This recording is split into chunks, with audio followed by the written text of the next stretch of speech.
This week, decarbonizing the super-emitters. China is already the world's largest emitter, and it's not slowing down yet. How can it get to net zero in time to save its economy and the planet? COVID-19 reminds us that humankind should launch a green revolution and move faster to create a green way of development. India is investing hundreds of billions into the green transition, but is it moving too fast? India is not like China. First, it's not as rich as China, but crucially, it does not have the green technologies that China can produce. And Nigeria's oil industry hasn't shared the wealth. With citizens taking matters into their own hands, are they causing more harm than good? The entire Niger Delta is the most polluted part of the earth anywhere in the world. This community has been massively polluted. From Bloomberg's world headquarters in New York, I'm Kaylee Lines, and this is Bloomberg Green.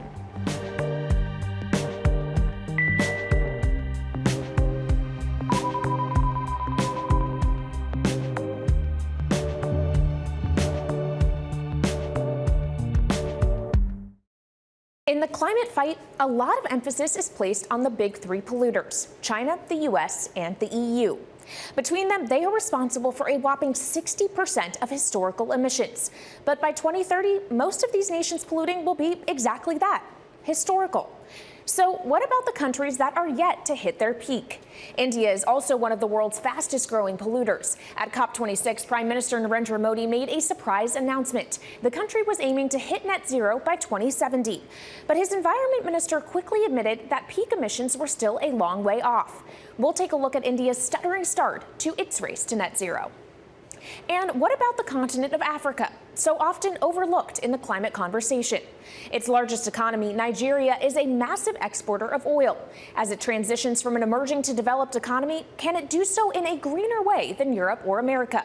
We investigate how its vast natural resources might be more of a curse than a blessing. But first, let's look at China, the world's largest polluter. Beijing has been measured and realistic with its climate goals, admitting that it won't hit peak emissions for another almost decade. And yet, it also is very much en route to reach net zero emissions by 2060. Our Quick Take team took a deep dive into the enormous investments China is making to reshape its energy system. China's appetite for energy is enormous. The country consumes about a quarter of the world's energy supply, 35% more than the US annually. Its energy needs have more than tripled since the year 2000. That consumption has helped to fuel astonishing growth, but it's come at a cost. China is the world's largest greenhouse gas emitter. There is no way to tackle climate change unless China reduces its emissions to net zero. The country's reliance on fossil fuels is also a hindrance to its own growth and the well-being of its citizens. China is not energy secure. It has a massive import bill for things like oil and gas. It has a long-standing pollution problem, and it is also prone to outages that severely hamper industry. All this has led the world's biggest polluter to take steps towards a radical transformation. President Xi Jinping outlined his plans to make China carbon neutral by 2060. COVID-19 reminds us that humankind should launch a green revolution and move faster to create a green way of development. China's high-level goals are that within this decade, it's going to peak its carbon emissions, and then it's going to go to net zero by 2060. So that gives it approximately 40 years to do something that no country has achieved, let alone something like the size of China. As the world starts to turn away from fossil fuels, China is positioning itself as the king of clean energy, not only transforming its own energy system, but also building a supply chain that could leave the world uncomfortably dependent on China for its energy needs. In Beijing, which is facing another smoggy day, some environmentalists say it is the worst air on record. Beijing was famously the most polluted city in the world for almost a decade. It also became very clear to its leadership that that kind of growth will be unsustainable, not just from a fact of putting out a lot of emissions, but from a fact that much of the fossil fuel consumption, for example, oil and natural gas, will have to be imported. And that's something China wanted to walk away from. So starting about 2010, China committed to increase its deployment of renewables. China, like many other places in the world, was faced with initially very non-competitive, on a cost basis, economics for solar projects, for wind projects, and being able to subsidize the manufacture of the key components, ensuring the power that they sell has an attractive rate. All of these things China has done very, very well. You push the market into existence, and then you're able to pull back with some of the policy mandates because now it just makes good economic sense. China's investments in renewables helped drive astonishing price drops across the industry, leading to record levels of new wind and solar installations all over the world in recent years. Last year, wind and solar generated more than 10% of the world's electricity. Still, renewables only make up a tiny fraction of China's energy mix today. As China goes towards a net zero goal, its leadership has recognized that there is no way China can meet those goals without having what's called firm clean power. The idea of firm clean power is that you're able to generate carbon-free electricity when you want it, rather than relying on when the sun shines or the wind blows. Nuclear power satisfies those conditions quite well. In most countries, the nuclear industry is struggling, facing huge upfront costs, regulatory hurdles, and negative public opinion. Still, it is a carbon-free source of reliable power, and many environmental advocates see it as a key to the green transition, as does China's leadership. China plans to build 150 new reactors in the next 15 years, which is more than what the entire world has built in the last 35 years. Electricity rationing is being imposed in more than half of China's provinces. Power shortages are still ongoing. I think we've got a count of 20 provinces where there are electricity curbs. Recently, China has been having flashbacks to the bad old days of blackouts and power rationing. A sudden spike in the price of coal led to widespread power shortages, leaving the government little choice but to ration electricity and ramp up coal production. It's indicative of a major flaw in China's decarbonization plan. Even as they add world historic levels of renewables, they largely cancel out those gains with new fossil fuel additions. And so this is the central challenge, because as your economy grows, and even as you add all of this renewable capacity, you still need to make sure that the coal supply is flowing in order to keep the lights on. That's going to be the big challenge for policymakers. Even China's world-leading investments in carbon-free energy may not get them to their targets on time. But Beijing has recognized that the economic, political, and environmental rationales for clean energy now vastly outweigh the costs. Our quick take team there on China's plans to secure its energy future. Up next, we focus in on a nation at the other end of its energy transition, Nigeria.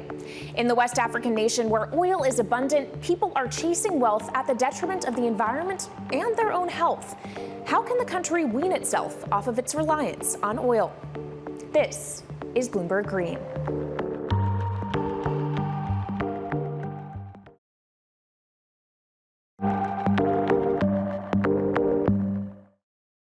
Welcome back to Bloomberg Green. I'm Jennifer Zabasaja in New York, and here is all the climate news you need to know this week. First off, as chief architect of the finance industry's biggest climate coalition, Mark Carney said banks and asset managers are doing a better job at steering capital away from fossil fuels than is implied by what he calls clickbait headlines. Carney said that expecting banks to eliminate all financing of carbon-intensive industries is unrealistic. He made those comments in an interview with Bloomberg to mark the one-year anniversary of the Glasgow Financial Alliance for Net Zero.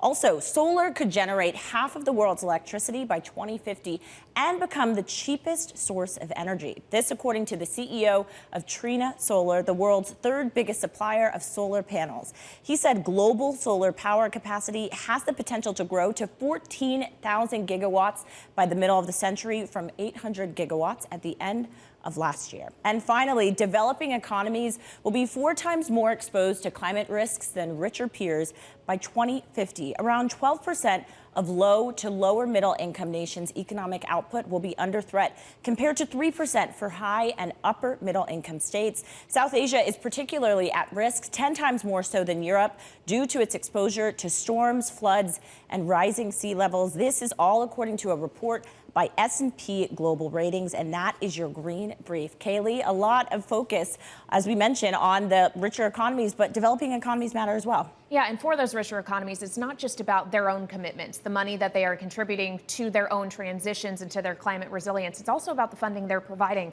to the rest of the world as well. Definitely something to keep in mind. Bloomberg's Jennifer Zabazaja, as always, thank you so much.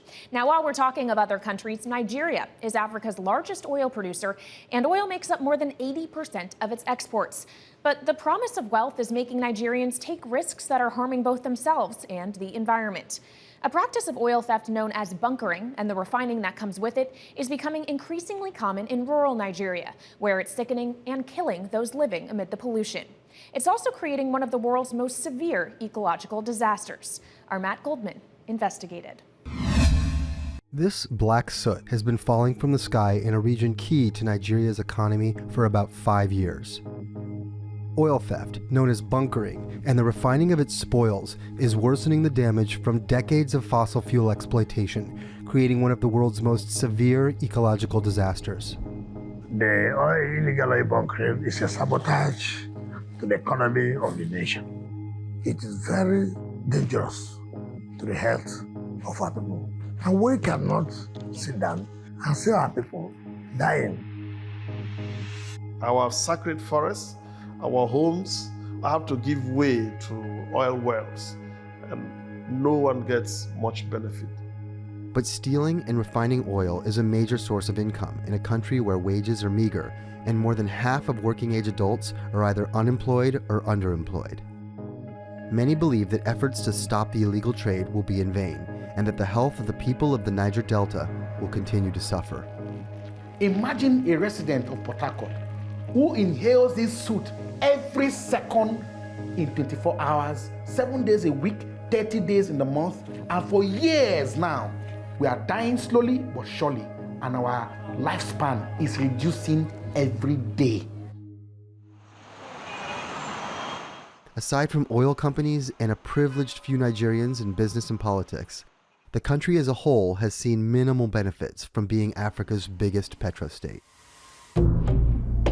One only has to visit the Niger Delta to see the extent to which the wealth generated by the deposits there has not been shared equally. It's a region in which most people live in really quite impoverished conditions.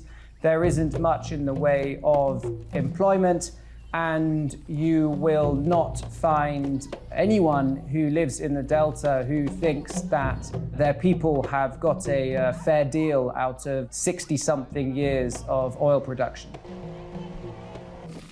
Much of the crude oil that is stolen from pipelines makes its way to illegal refineries that are situated deep in the creeks and deep in the forests of the Niger Delta, far from the prying eyes of the government. It's at these sites where the entire industry of illegal refining, which is commonly known in the Delta as bowfire, takes place. The products that they produce in these refining sites are sold to traders who go and sell these products throughout the Niger Delta and throughout the wider country. The government currently estimates that up to 150,000 barrels of oil are stolen every day, equivalent to about 10% of official production. Some industry figures estimate the scale of the theft is even greater. The tapping of pipelines, stealing of oil, and the emissions from the refining process have added another complication to the region's environmental crisis. And as expected, it's affecting the health and well-being of local inhabitants. We first observed these illegal refining issues that culminated into the appearance of the soot in Port Harcourt and its metropolis sometime in 2017, when it became very much visible. And since then, we've been having issues with respiration, issues with the heart, issues with the liver, issues with the kidneys of residents of Port Harcourt and its environs. The complaints are variable. They are not static. They are just too many. And this is what we inhale every day. If we bathe, our body is charcoal. If we step on the ground, everywhere is charcoal. This issue of black soot is not new. It's been around for a couple of years. But the governor told us that he was obliged to launch his war against illegal refining because the problem had become so bad. What we did was to form our own vigilante to monitor what is going on. I cannot tell you here authoritatively that we have completely stopped it. But I can say that we have been able to reduce the level of these illegal activities. If I identify it in fact, I'll destroy it. Fine-Face Damnamine is a local activist who spent years fighting for environmental justice for the residents of the river state. The entire Niger Delta is the most polluted part of the earth anywhere in the world. This community has been massively polluted by hydrocarbon from the activities of multinational oil companies. The people of Ogoni are dying as a result of pollution. If you test an average Ogoni man, you will see that he or she has been polluted in their lungs because of what they inhale every day in the polluted environments that they live. The Niger Delta will have well over 40 million people. 23 million of these are young people, and a lot of these young people have a lesser percentage that are gainfully engaged. The youths of the Niger Delta have waited for the oil companies to provide jobs for them. They are not getting the jobs. When they go to them to seek for opportunities to be able to be employed, they are not getting it.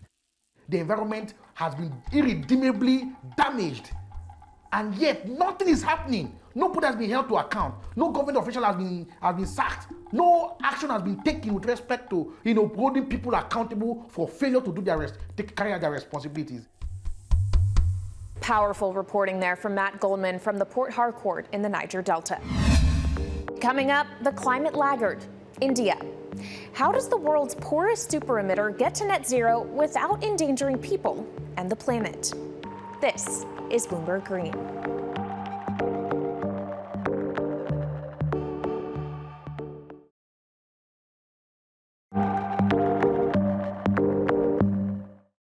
From Bloomberg's world headquarters in New York, I'm Kaylee Lines, and this is Bloomberg Green.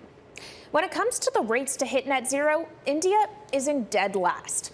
The largest super-emitter in the world set its date to level out carbon emissions a full 20 years later than most, 2070. Crucially, that's if everything goes according to plan. In February of this year, a landslide in the Himalayas devastated 2 hydroelectric dams, killing nearly 200 workers.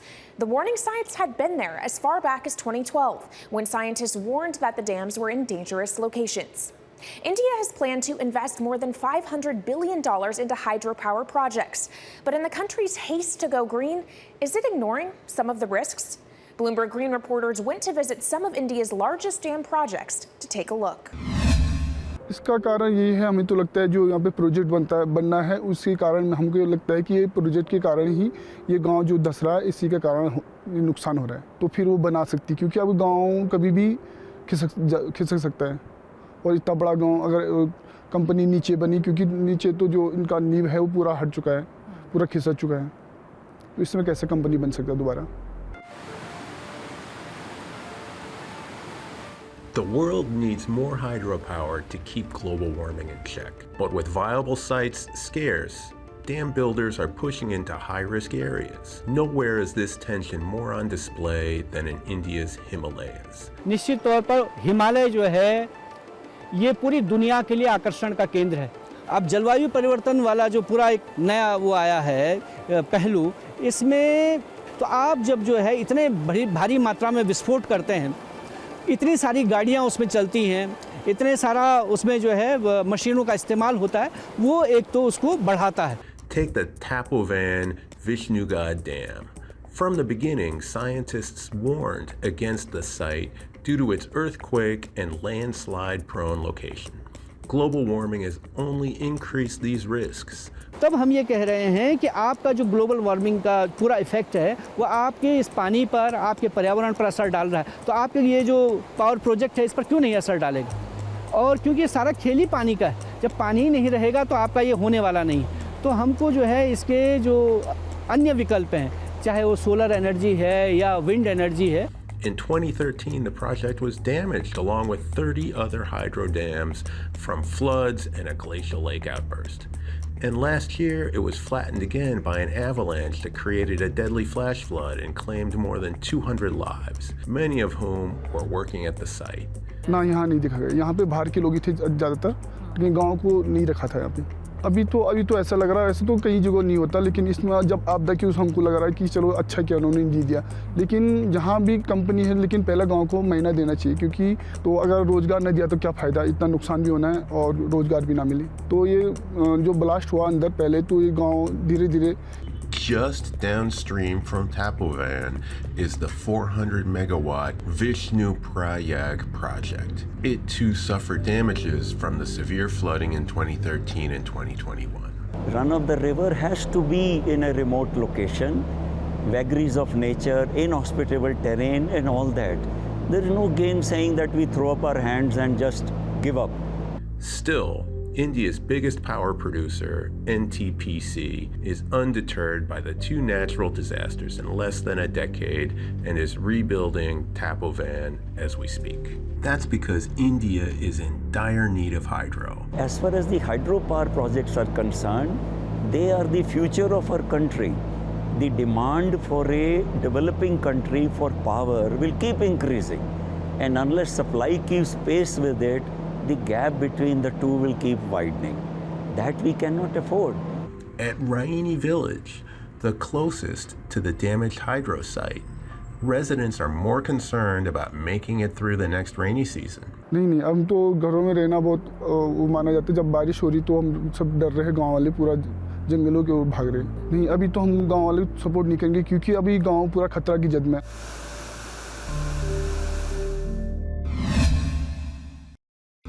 India proving that too fast can be just as dangerous as moving too slow. Now, let's bring in our green reporter, Akshat Rati, to wrap up some of the themes of this week's show. Akshat, let's start with China. Is it providing a good example of how super-emitters can get to net zero? China is kind of a special case because it's the country that actually produces most of the world's green technologies. It is the largest manufacturer of solar panels, wind turbines, lithium-ion batteries, and electric cars. But it also has a huge problem with coal because it overbuilt coal power plants in the early part of the century, and those coal power plants are going to last for decades. You've written that India needs to take a different path to net zero than other super-emitters. Why is that, and what is that path? So India is not like China. First, it's not as rich as China, but crucially, it does not have the green technologies that China can produce. India relies on imports of solar panels and wind turbines. It only really can build at scale solar and wind, has no capability yet to be able to churn out electric cars or green hydrogen, which is the fuel of the future. So what India shows really is that it's going to be a decade behind China, having not started there, and to be able to build the technology capability is going to require investments, and most likely investments from abroad, that is rich countries, and that hasn't come through yet. All right, thanks as always to our resident green expert, Akshat Rati. So India, Nigeria, and China are at very different stages of their green journeys, and they may have to take their own routes to net zero. That's it for this week's edition of Bloomberg Green, but keep the conversation going. You can follow us on YouTube, Instagram, and Twitter @Climate. From Bloomberg's world headquarters in New York, I'm Kaylee Lines, and this is Bloomberg Green.